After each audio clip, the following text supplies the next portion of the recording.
In this video, Barkus Päti from Helium 10 explains what affects product ranking on Amazon and which tactics are good to use either for a product launch or maintaining high ranking positions. If you want to start using Helium 10 and you want to get a discount, check the link below in the description, as well as a coupon code which you can use when you sign up. And this video is hosted by Lisette Liss. Lisette Liss, she works with different Amazon brands, and as always, if you like the content, click the like button below and subscribe to our channel.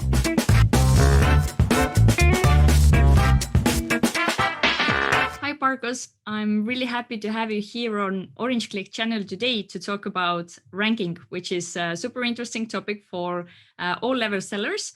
But before we start discussing about this topic, could you please introduce yourself and tell us what you do and how Helium 10 helps Amazon sellers? First, thanks for letting me come on here and have this chat. So my name is Barkus Päti. I'm with Helium 10, a brand evangelist, and kind of what I do is talks like these. Also do some internal training for employees, and also internal training for customers, and external training as well. So yeah, I've got I wear a lot of hats, it seems. So, but I've been in the Amazon space since 2015. So I've been with Helium 10. This month is 2 years. And before that, I was with a previous Amazon software company as well for about 4 years. So, and I've been selling on Amazon since then. I recently sold part of my business and I'm starting up a new venture. So I'm in between brands at the moment. So yeah, definitely busy, definitely keeping a finger on the pulse of what's happening in Amazon, or at least I like to think so. I think you definitely are, because and I also think because everything you do, you are the right person to talk about ranking, and especially ranking in 2021, because as we know, things and strategies change sometimes because Amazon changes, the world changes, everything changes. So ranking is actually quite a big topic. So how would you explain the importance of ranking and what ranking is for someone who is not familiar with Amazon platform at all? Anybody in the Amazon community refers to trying to rank a product. What everybody is trying to do is get their product on the first page of search results on Amazon for all of the important keywords. So for example, Bluetooth speaker. If I was selling a Bluetooth speaker, I obviously want to be at the top of search results for that, because we all, if we're in the Amazon community, we all buy on Amazon. We all know most consumers don't go past page 1, and they certainly don't go past page 3 or 4. So it's very important to be at the top of search results, in front of all of the eyeballs that you can get in front of. So that's what we refer to as ranking. It's getting there and staying there. Okay, very good. So we have a lot of viewers from Europe and also from countries who actually don't have Amazon in their home country. So I know you are probably a user and a buyer from Amazon as well. In which cases do you go past the first page when you are searching something for yourself? Most of the time, if it's some sort of commodity, and a commodity can be like a coffee cup, it can be toilet paper, paper towels, toothbrush, toothpaste. Most people won't go past page 1. Or certainly page 2. But if you're looking for something specific, some people will go, like for myself, I might I think before the summer started, we bought a new TV for the family room. So I was on Amazon. I looked at reviews. I was diving into multiple pages of search because I was looking for specific features. So that's just a situation where most of us will look past multiple, go through different pages to find exactly what we're looking for. Okay, very interesting.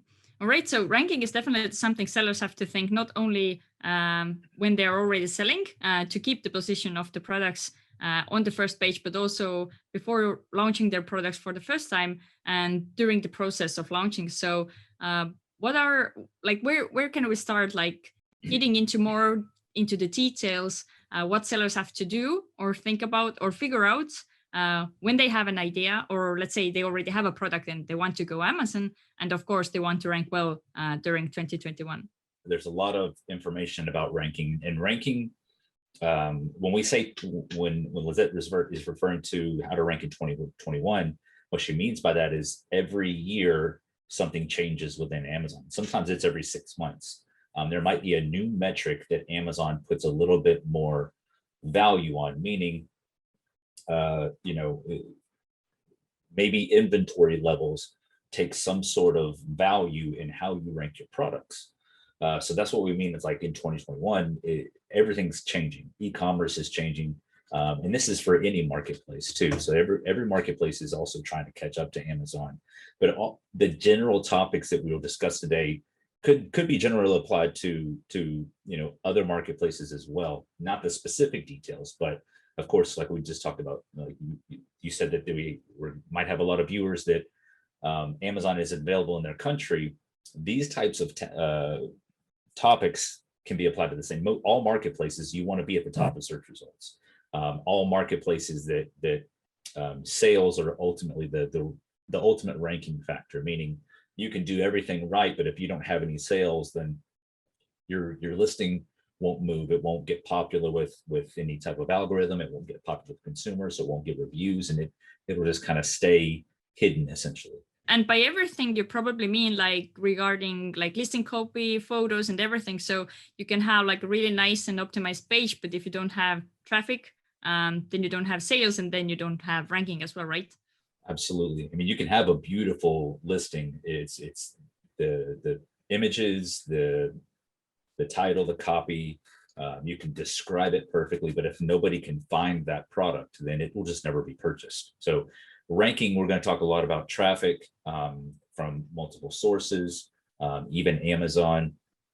And just to start that, kind of like a snowball effect of the more that you feed it traffic, the more that you'll get sales. The more that you get sales, the higher you start to rank. And it just really, if you have an amazing product that does really well on Amazon, then ideally that will carry over organically. Meaning people will start finding that product by searching. Maybe you have the best Bluetooth speaker out there that gets on page one, it stays on page one. By taking like example, like the Bluetooth speaker or another product, can you give us some steps or tips how to get that snowball rolling? Sure. So I'm going to just use the Bluetooth speaker as an example throughout our discussion today, because it's just easier when we're all thinking about the same product. And I can always share my screen whenever you want me to. So let's say Bluetooth speaker. Now, Bluetooth speaker is a very competitive product, especially I know in the US, it's a very competitive product. You've got a lot of major brands that are that kind of dominate that category. And every category is going to be different, every type of product.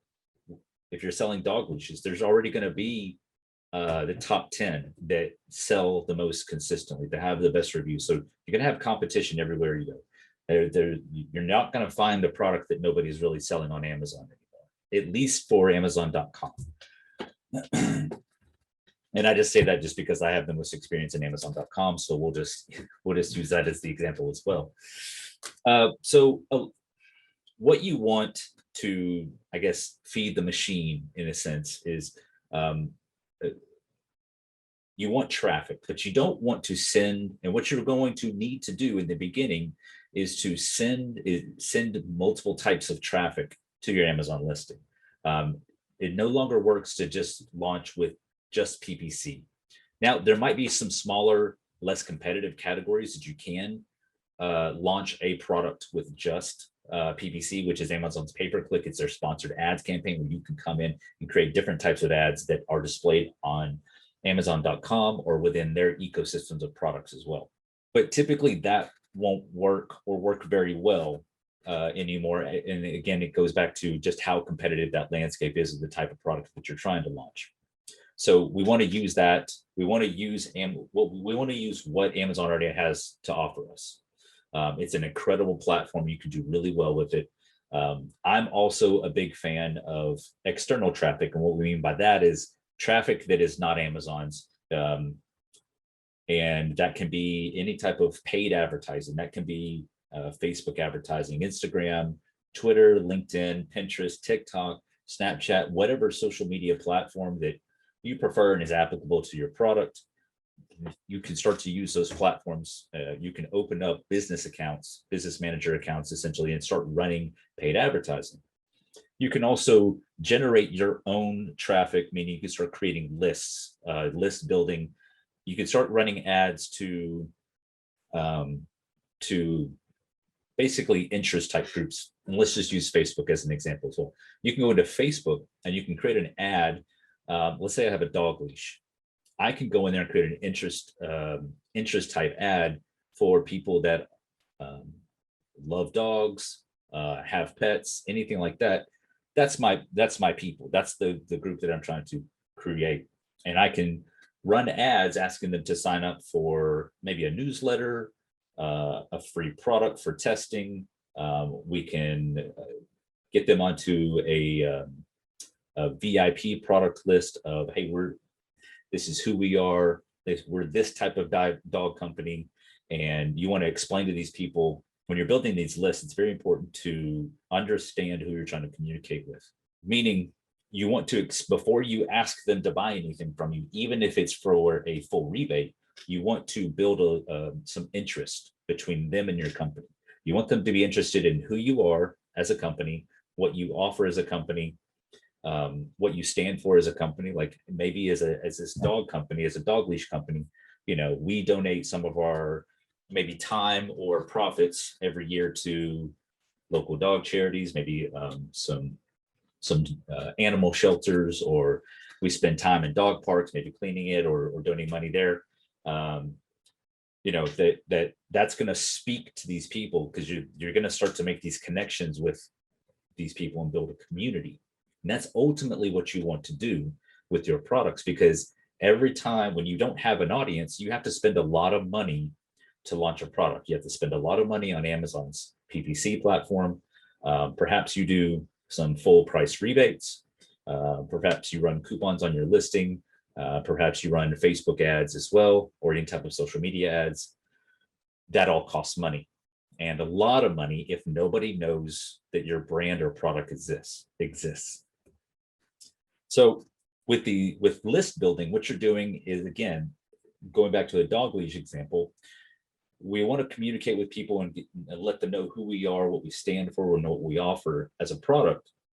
So they'll be interested, and from there, once they sign up to your list, you can start engaging with them more and more. And you're not, again, it's very important, because a lot of brands starting out make this mistake, is as soon as you get somebody on an email list, you're trying to offer them a coupon or something. You're not trying to go in and offer them a product immediately. You want to have already built out a list of emails, maybe 4 or 5 emails, where you're just really talking about the products, why you make them, what excites you about these products in this industry. And you want to also start to present yourself as an authority. Like, these are the types of dog leashes that we make, and this is why. Maybe you make a dog leash for really large dogs. So if you ever tried to walk a dog that's like 100 pounds, it's really hard to do. And so naturally you'll pull on the leash just as a natural reaction, because you don't want your dog to get away. Well, you also don't want to hurt your dog, like by choking them.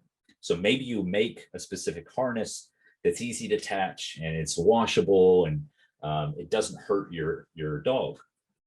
So maybe you talk about those things, and that when you start talking about all these things and adding layers to this product, it's not just a dog leash, it's more than that. People start to get that and build it in it. And when people are interested in your product, you're less likely to have to offer a discount.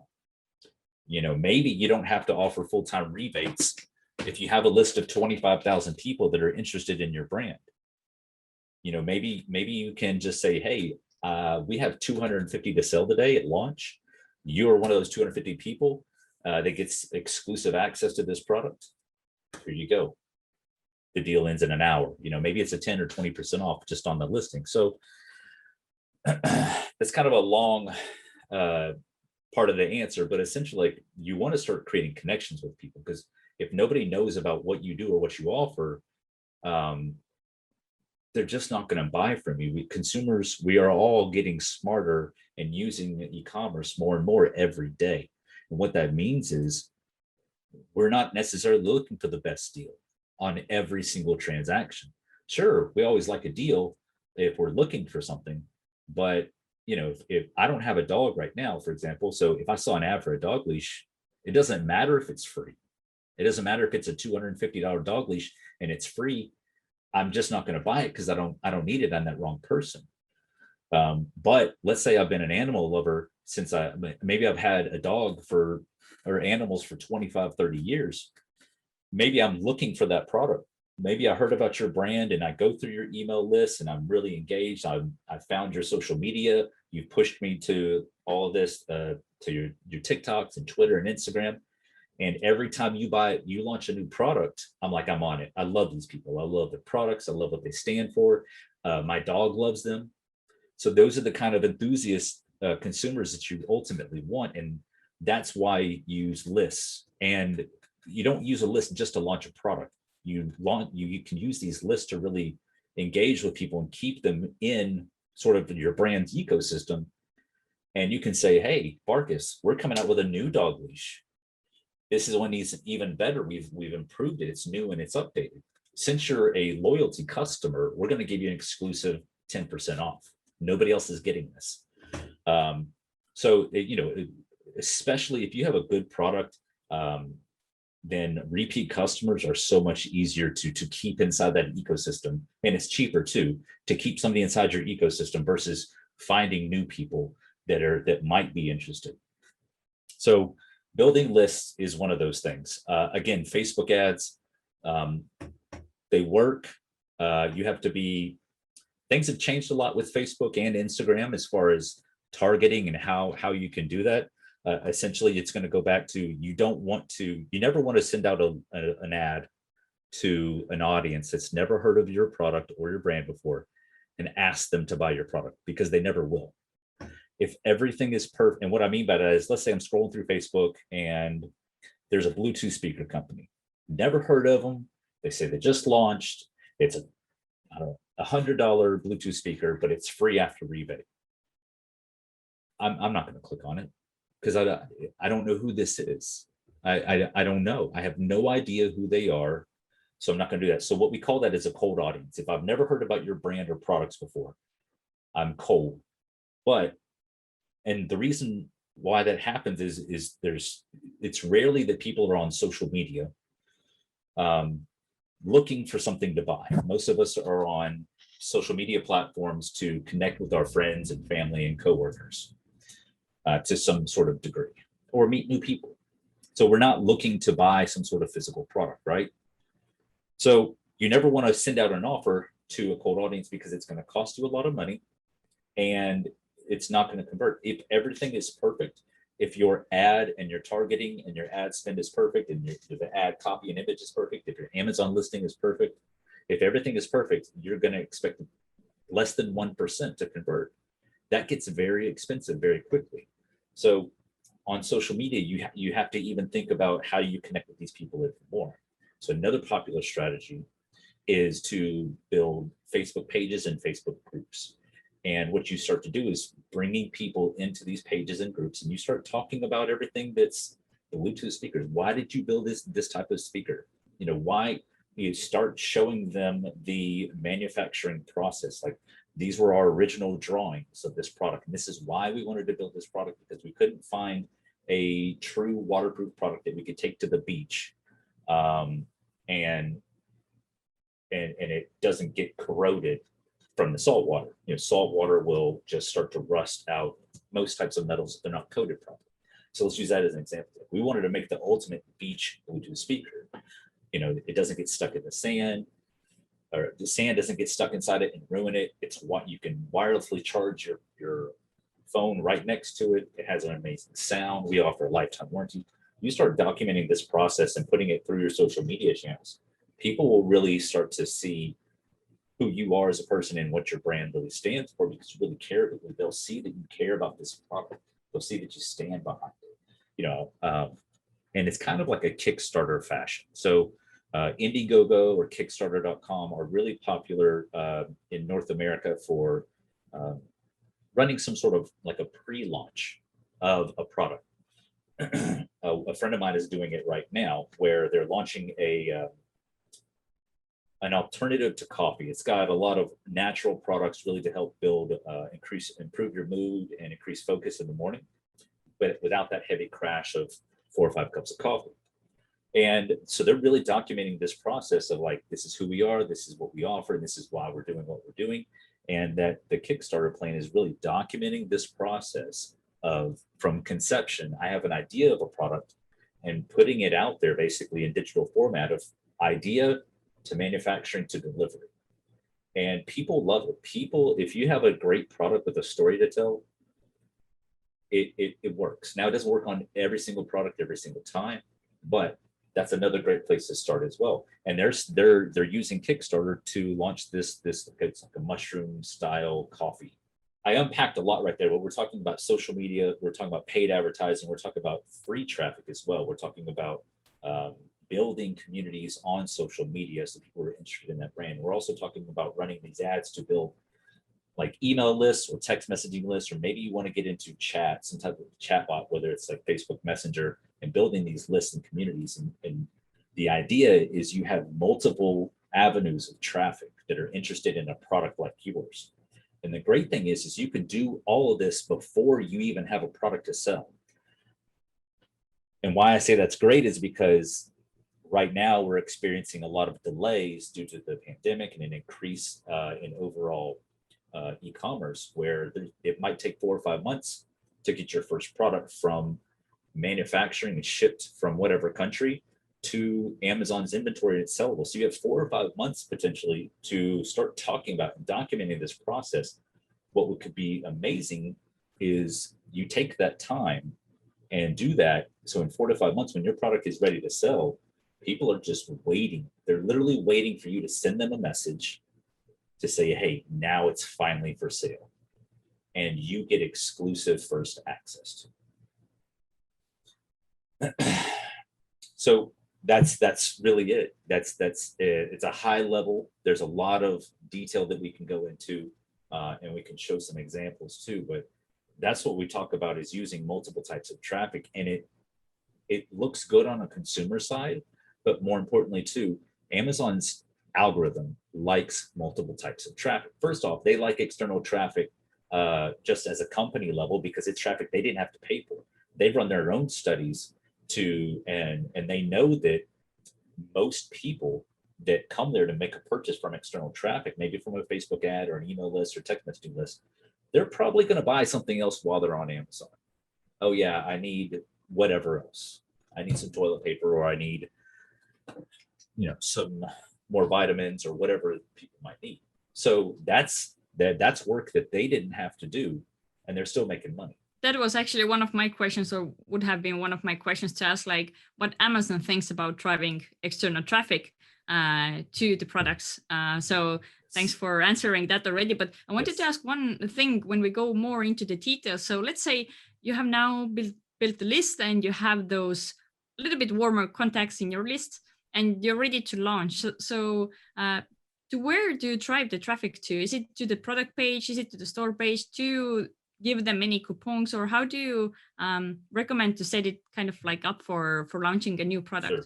So that's a good question. There's a couple different answers, and I want to come back. I want to talk a little bit more about, after I answer this, about what Amazon thinks about traffic, because there's good and bad traffic. So let's say we have a list. We've got this. Let's go back to Bluetooth speaker. I've got probably 10,000 people on this list. It's taken me 4 months to build this up. 10,000 people that are interested in learning more about this Bluetooth speaker when it launches. Now, realistically, not all 10,000 people are going to go buy this that same day. That's fine, right? That's to be expected.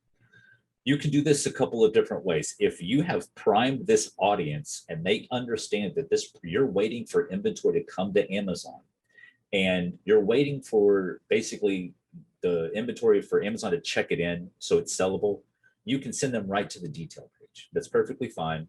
You can use a traditional two-step URL, and all that is a two-step URL is basically you have your main keyword inside that URL, and it brings them to a search results page for that product. And then you can tell them, hey, we're on page, you can take the two-step URL and they can go right there, they can scroll down that page and they can find your product and they can make a purchase. So if they're primed and waiting to make a purchase, you can do that. So sometimes you might, but if you haven't done that yet, what I would recommend is, let's say you've got an audience that's just generally, they just signed up to the newsletter. You haven't really told them to take any action yet. You really just been documenting your process of manufacturing and telling your brand story. What I would do is have those people, whatever that traffic is, I would say, hey, look, our product is coming. It's going to be available on August 31st. If you would like to learn more about how to get one of our limited inventory on August 31st, click here and sign up. So what that's doing is you already have people on one email list, the general sign up, new interest email list, whatever you want to call it. You can push everybody to a landing page. The landing page is just basically one page, and typically there's one thing for them to do there. You don't want them to take several steps of action. The landing page is, it's a very small, it's almost like a sales detail page, but you're asking them to sign up to learn more about when this specific product will be launched. So, you know, and some people, if once you have, and you talked about a storefront too, so you have your product detail page. I got this Bluetooth speaker, but let's say I sell multiple different types of Bluetooth accessories or audio accessories for computers or phones or televisions.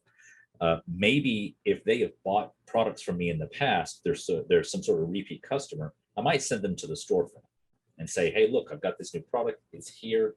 While you're there, give us a follow on our storefront page as well. So if you are brand registered in Amazon.com, and I think UK and Canada and Mexico, you can have a branded storefront where people can follow.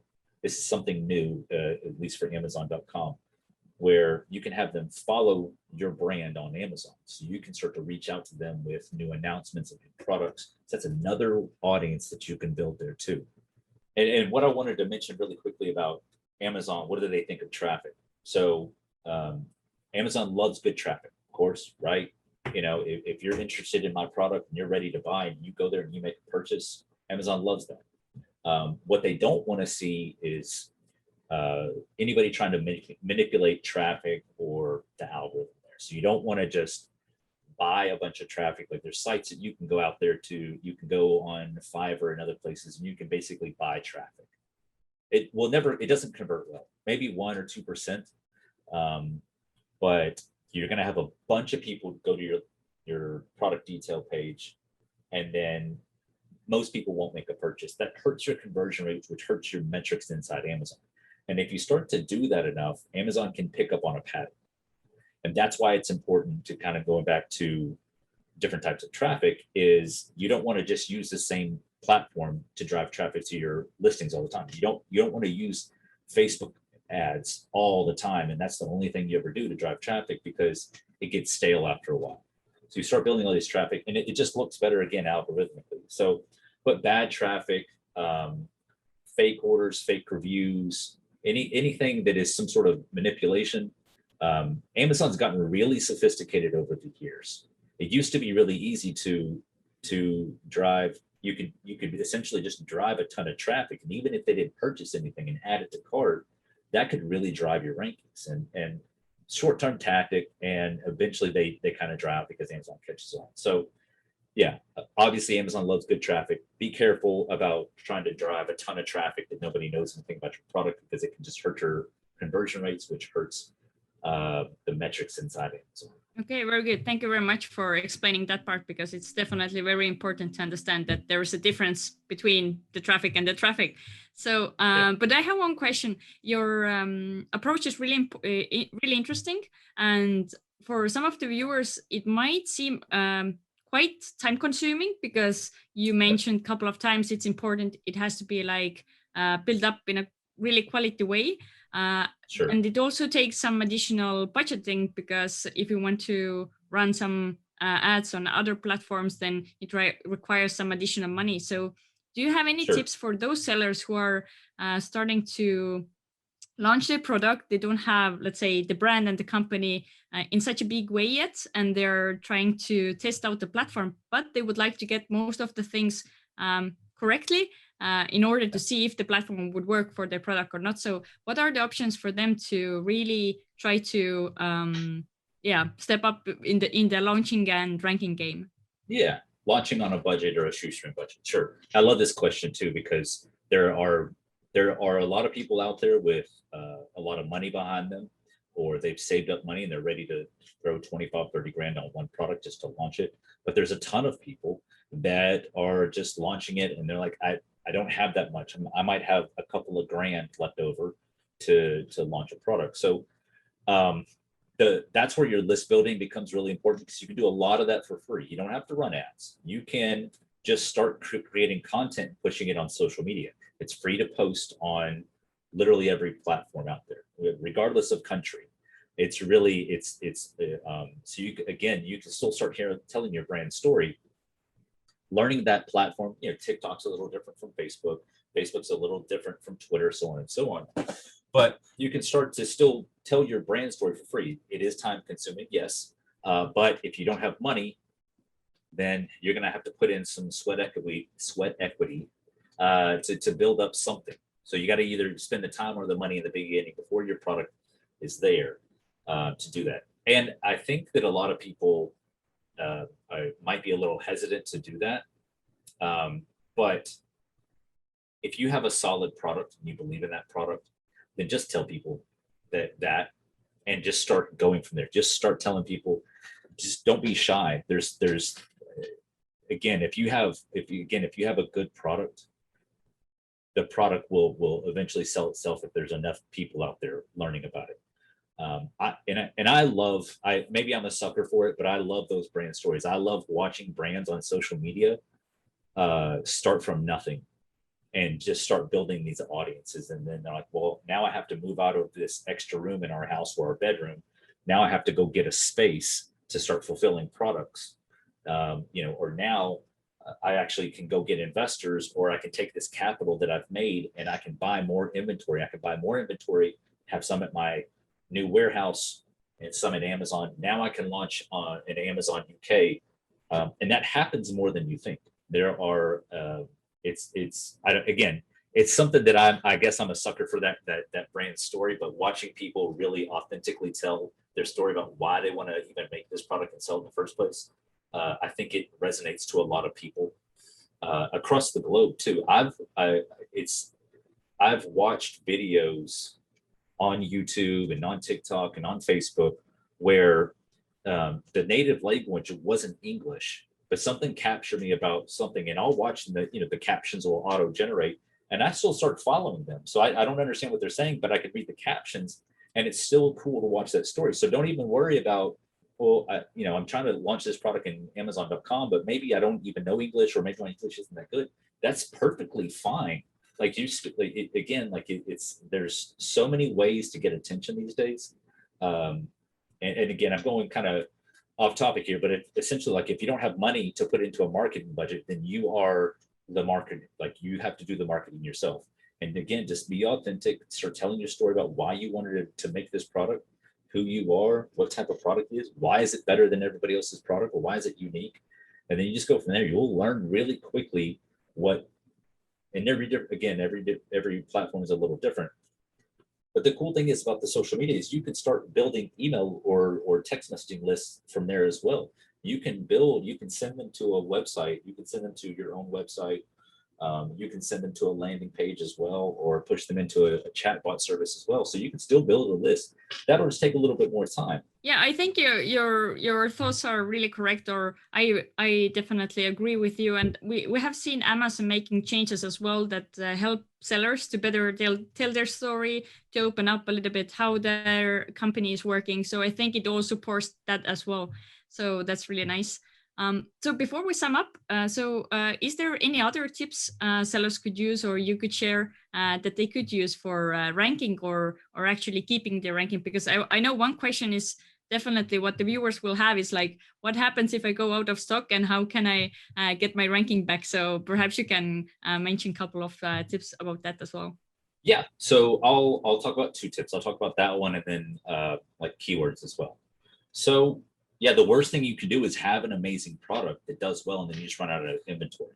So wherever you get that product from, maybe it's manufactured in the country that you live in, which is great because it's just there's less downtime, there's just less manufacturing and shipping time. But let's say I'm manufacturing this Bluetooth speaker and it's from China. What I want to do is I need to understand how long it's going to take that initial shipment to get here. Let's say it takes 4 months. That's my initial, and you're not going to get priority your first order from a manufacturer. So it's important to have a good relationship with them. They're not going to be your best friend. They don't expect to be your best friend, but especially in in China and Asian culture, a business relationship is important.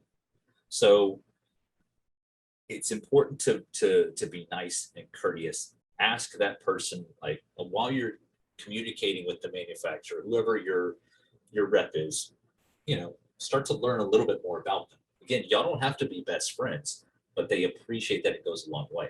Still, your very first order is not going to be, it's not going to get there the fastest. Now, what you want to do, maybe you can only order 500 units or 1,000 units and get that into Amazon. Let's say that takes 4 months. What you want to do is ask them, hey, if I order 1,000 next time or 2,000 or 3,000, can I expect maybe a little bit shorter time frame? Because, and you want to write this down because what you want to do is, let's say that's 2 months. I mean, yeah, if you order at least 2,000 units, we can get it to you in 60 days by sea or by air. Air is typically more expensive, but it's quicker. And let's say, just an example, if you order 2,000 units, we can get it to an Amazon warehouse in 60 days.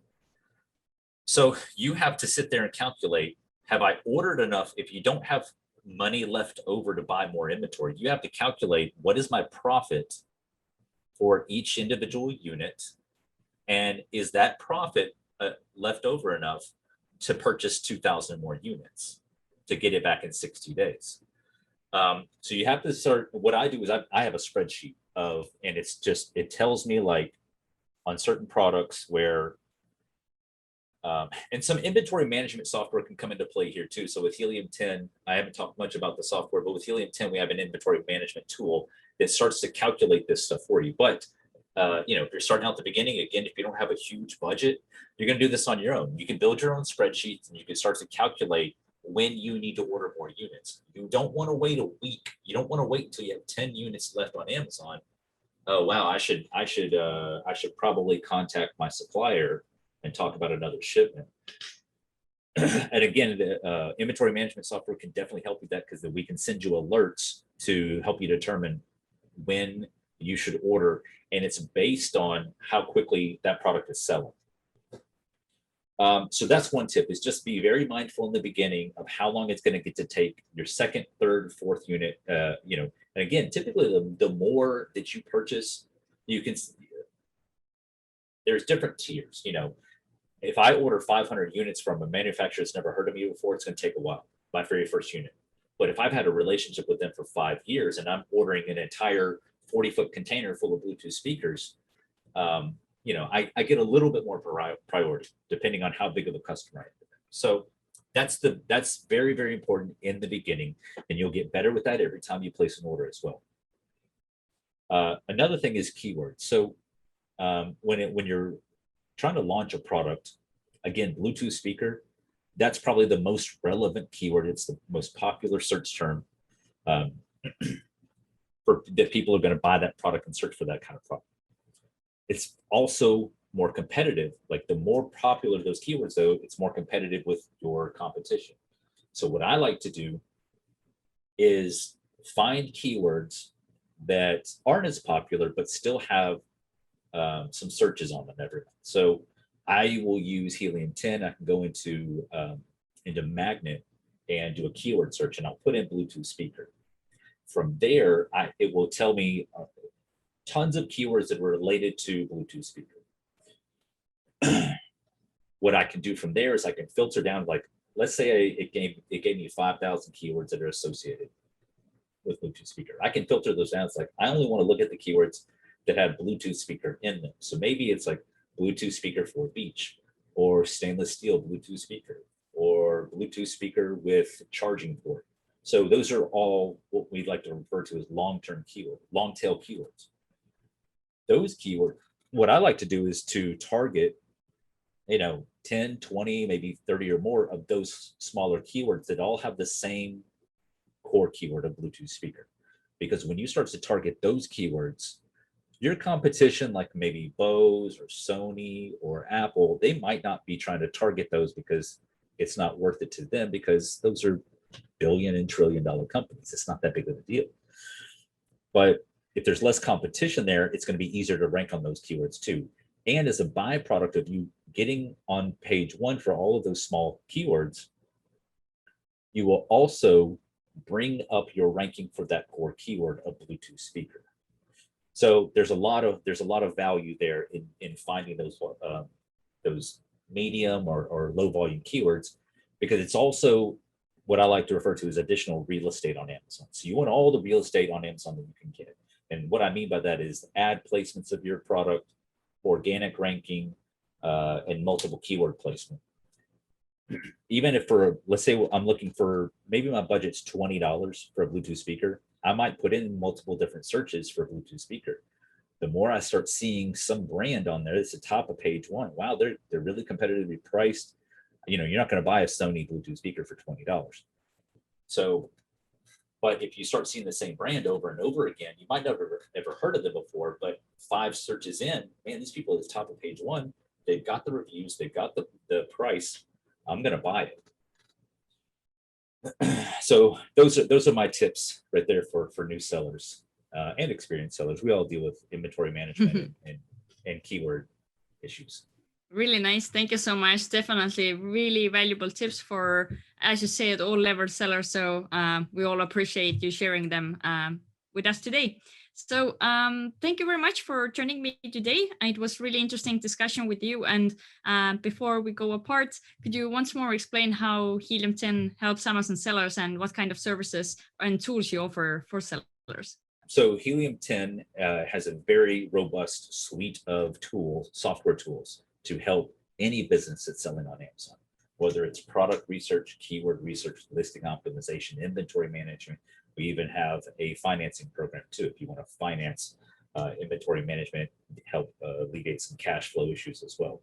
Tons of tools, tons of options, and they're available for everybody that is just starting out selling their first product to 7, 8, 9-figure brands, Amazon agencies. So there's a lot of our tools kind of go far and wide, but there's a lot of tools in there. The starting paid plan is the platinum plan at $97 a month, and they go up from there. But you have access to all of our tools, including our biggest tool launch for 2021 was Adtomic, our PPC platform. So you get access to everything for $97 a month, 24/7, 365 support.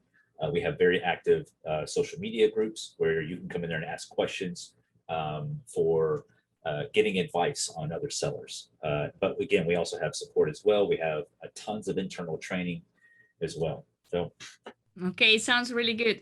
So thank you, and we wish good luck. Thank you so much for having me again. I really appreciate it.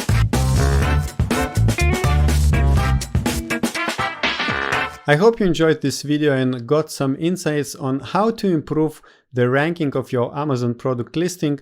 And if you want to sign up for Helium 10 and check out their software, you'll find the link below and the discount codes in the description of this video. And now I would like to invite you to watch the playlist with different videos we made with Helium 10 and about Helium 10 in the past. So enjoy this list. I hope you will find something useful.